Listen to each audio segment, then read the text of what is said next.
Hello everyone, आप सभी को स्वागत है प्रशांत स्टडी सेंटर में। दोस्तों, आप लोग कैसे हो? मुझे आशा है कि आप लोग बहुत स्वस्थ होंगे, मस्त होंगे, तंदुरुस्त होंगे और अच्छे से पढ़ाई करेंगे। दोस्तों, देख सकते हैं आज की इस वीडियो में हम लोग प्रतिस्थापन विधि को हल करने वाले हैं। दोस्तों, आप लोग कैसे हो?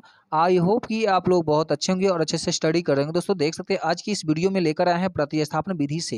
देख सकते हैं फ्रेंड्स, यहाँ पे प्रतिस्थापन विधि से समीकरण को कैसे सॉल्व करते हैं। फ्रेंड्स, इससे पहले वाले वीडियो में आप लोगों को वर्ज गुणन, विलोपन विधि और प्रतिस्थापन विधि बताया गया। अगर वीडियो नहीं देखेंगे तो वीडियो का लिंक जो है नीचे डिस्क्रिप्शन बॉक्स में मिल जाएगा, वीडियो आप लोग देख सकते हैं। तो फ्रेंड्स, आज की जो वीडियो में हम लोग सॉल्व करेंगे प्रतिस्थापन विधि। ये क्वेश्चन बहुत ही इंपॉर्टेंट होता है। अगर एग्जाम में आता है तो 2 से 3 नंबरों की आता है, और 2 से 3 नंबर जो होता है फ्रेंड्स जानते ही है कि एग्जाम में आपको बहुत इंपॉर्टेंट होता है।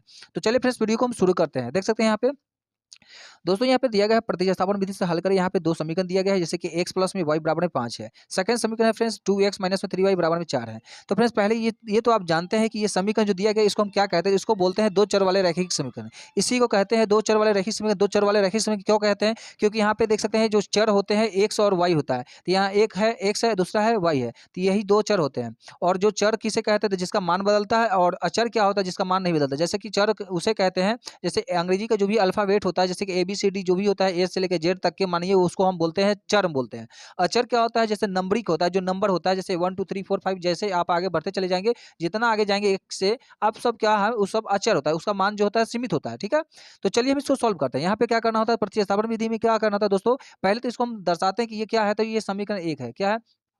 ये एक समीकरण हुआ, नंबर 1 समीकरण हुआ। तो चलिए आप लोग इतना लिख लेंगे। फिर क्या करेंगे इसको? ये सेकंड समीकरण हुआ। ठीक है फ्रेंड्स, तो चलिए यहाँ पे हम लिख लेते हैं, ये समीकरण क्या हुआ आपका? सेकंड हुआ।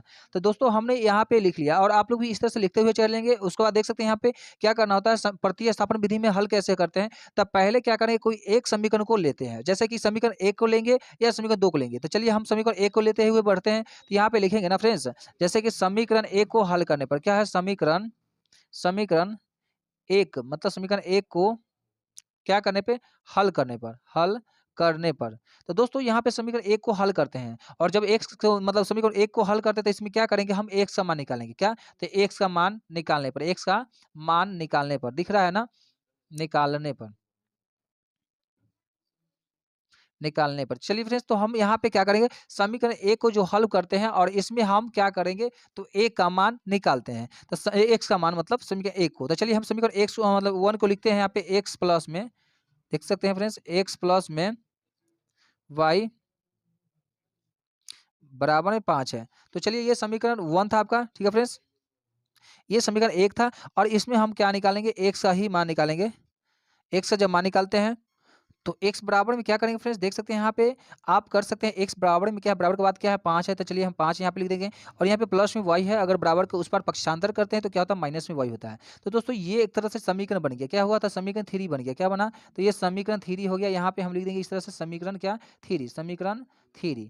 तो दोस्तों यह समीकरण आपका 3 हो गया, जो कि आपका x का ही मान निकलता है। इसमें हमने x का मान निकाला है, आप चाहो तो y का भी मान निकाल सकते हैं। ठीक है, तो चलिए हम ये यहाँ पे इतना तो कर ही लिए। अब क्या करेंगे दोस्तों? यहाँ पे एक चीज ध्यान दीजिएगा, जैसे कि ये समीकरण 3 जो मान निकला है ना x का, तो हम यही x बराबर में जो है x का मान समीकरण 2 में डालेंगे। तो चलिए फ्रेंड्स, यहाँ पे हम इस तरह से लिखेंगे, जैसे कि लिख सकते हैं यहाँ पे, समीकरण समीकरण 2 में क्या है? 2 में x का मान रखने पर, x का मान रखने पर।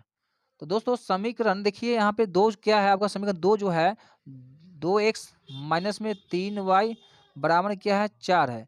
और इस जगह जहाँ पे x का जो मान डालना है आपको, x का मान ये डालिएगा माइनस में 5 माइनस में y है। तो चलिए यहाँ पे हम इस तरह से लिखते हैं दोस्तों कि 2 गुने सॉरी यहाँ पे x का ही मान डालना है, बिल्कुल x का मान डालेंगे।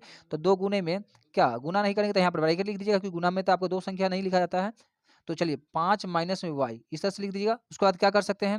यहाँ पे देख सकते हैं माइनस है तो माइनस लिख देंगे, और यहाँ पे माइनस में 3y है तो 3y लिख दीजिएगा। बराबर में क्या है? तो 4 है, 4 लिख देंगे। ठीक है दोस्तों, यहाँ पे क्या कर सकते हैं? अब आगे की तरफ सॉल्व करते हैं कि 2 से 5 अगर गुना करते हैं दोस्तों कितना होगा? 5 दूनी 10 होता है, माइनस है तो माइनस रहेगा, और ये दोनों संख्या से गुना होगा, क्योंकि देखिए यहाँ पे ब्रैकेट से बाहर है, तो ये ब्रैकेट में के दोनों से गुना करेंगे तो 2 पंचे 10, और माइनस का साइन तो माइनस, 2y तो 2y, तो यहाँ पे 2y लिख देते। क्या करेंगे? x मतलब जो y वाला है ना उसको एक तरफ रखेंगे, बिना y वाले को एक तरफ रखते हैं। चलिए यहाँ पे देख सकते हैं माइनस में 2y है तो माइनस में 2y लिख दीजिएगा, माइनस में 3y है तो माइनस में 3y लिख दीजिएगा, बराबर के बाद देखिए यहाँ पे 4 है और 10 को पक्षांतर करते हैं, यहाँ पे 10 प्लस में है तो बराबर को उस पार जाता है तो माइनस में 10 हो जाएगा। ठीक है दोस्तों, यहाँ पे देख सकते हैं माइनस माइनस प्लस होता है तो चिन्ह उल्टा मतलब जो बड़ा का होता है उसको मानेंगे ना, तो माइनस माइनस क्या होगा प्लस हो जाएगा तो 5y हो जाएगा। ठीक है दोस्तों, तो चलिए हम यहाँ पे 5 लिख देते हैं और चिन्ह बड़ा का ही हमेशा रहता है। तो बराबर के बाद देख सकते हैं यहाँ पे 4 में से 10 नहीं घटेगा तो 10 में से 4 घटा लीजिएगा तो 6 होगा, आप माइनस का चिन्ह लगा दीजिएगा। तो चलिए फ्रेंड्स यहाँ पे माइनस माइनस कट जाएगा क्योंकि बराबर के बाद जब सेम चिन्ह रहता है तो काट सकते हैं, बिल्कुल काट सकते हैं। तो चलिए वहाँ पे आपका y का जो मान आएगा देख सकते हैं यहाँ पे y बराबर में 6/5 क्या हुआ, ये y का मान 6/5 आया। तो ई y का मान आपका एगो निकल कर ये कंप्लीट हो गया दोस्तों। अब ये का क्या इसी को जो y का मान निकला है ना, इस समीकरण 3 में मान डालेंगे, ठीक है ना। तो चलिए यहाँ पे लिख सकते हैं इस तरह से समीकरण 3 में क्या y का मान रखने पर तो दोस्तों समीकरण 3 में क्या मान डालेंगे तो देख लीजिएगा, आपको 6/5 रखना है y की जगह। ठीक है, y की जगह आपको ये रखिएगा, y की जगह आपको यहाँ पे ये डालना है। तो चलिए समीकरण 3 को हम लिख लेते हैं यहाँ पे।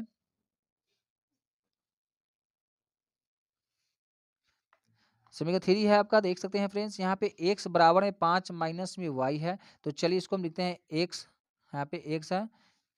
ठीक है दोस्तों, माइनस में बराबर में 5 है, माइनस में y है। तो दोस्तों यहाँ पे आप y की जगह डालेंगे तो चलिए यहाँ पे रख सकते हैं इस तरह से। तो x बराबर में 5 माइनस में 6 में क्या होगा 5 हो जाएगा। दोस्तों यहाँ पे बटे में आप क्या कर सकते हैं 1 लगा लीजिएगा। ठीक है, बटे में 1 लगा लेंगे, उसके बाद बटे के घटाव कर लीजिएगा। फिर यहाँ पे क्या कर सकते हैं देख सकते हैं, तो x बराबर में अगर 5 के लघुत्तम 5 से मतलब गुना 5 से अगर एक बार करते हैं तो 5 एकम 5 होगा और क्रॉस मल्टीप्लाई कर दीजिए 5×25। ठीक है फ्रेंड्स, 5×25 अब माइनस 6 एकम 6 घटाएंगे तो दोस्तों क्या होगा तो देख सकते हैं आपका 19 होगा। तो 19 बटे आपका 5 मतलब x का मान निकल आया। तो दोस्तों जो x का जो मान आया आपका क्या आया तो देख सकते हैं x का जो मान आया 19/5 आया। तो इस तरह से ये आप पहला क्या था, अब पहला आपने निकाला था y का मान निकाला था जो कि 6/5 था। अब दूसरा जो आपने निकाला दूसरा चर का मान जो कि 19/5 है x का, y का 6/5 था और x का 19/5। तो आई होप कि फ्रेंड्स ये वीडियो पसंद आई होगा। वीडियो अगर पसंद आए तो वीडियो को लाइक शेयर कमेंट जरूर कीजिएगा। फिर नेक्स्ट वीडियो में, तब तक के लिए जय हिंद।